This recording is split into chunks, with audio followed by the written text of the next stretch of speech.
Начиная рабочую встречу, Юнусбек Куров после традиционного приветствия гостей отметил, что в общественно-политической жизни республики наблюдается тенденция к стабилизации положения.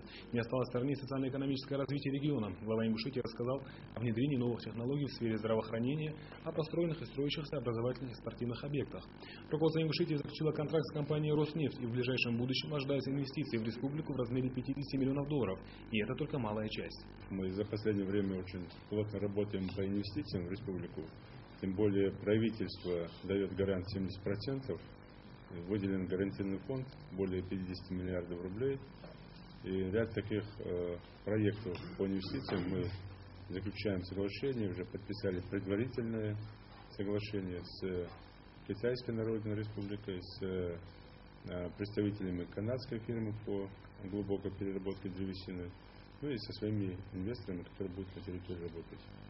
Юнусбек Куров затронул также тему занятости населения, тему, болезненную для Ингушетии. В ближайшей перспективе мы надеемся улучшить, в том числе и благосостояние жителей республики, с учетом того, что главная задача — это, конечно, сократить безработицу в процентном отношении.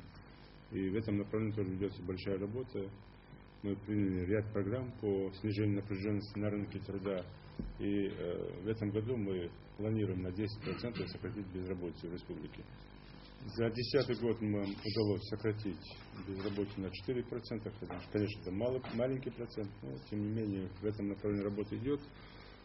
Только за счет реализации двух программ, это социально-экономическое развитие Республики Ингушетия до 2016 года и Юга России, которую мы тоже реализуем эту программу, мы планируем сократить безработицу более чем на 30%.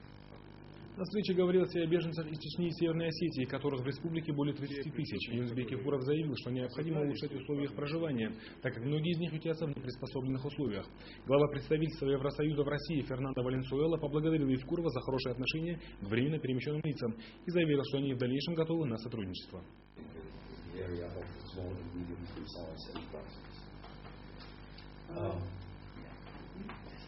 Также я хотел бы заверить вас, что Северо-Кавказский регион в целом и Ингушетия в частности всегда представляли большую важность для нас. Мы всегда интересовались тем, что здесь происходит, и на протяжении многих лет подтверждали свой интерес различными видами деятельности и поддержкой.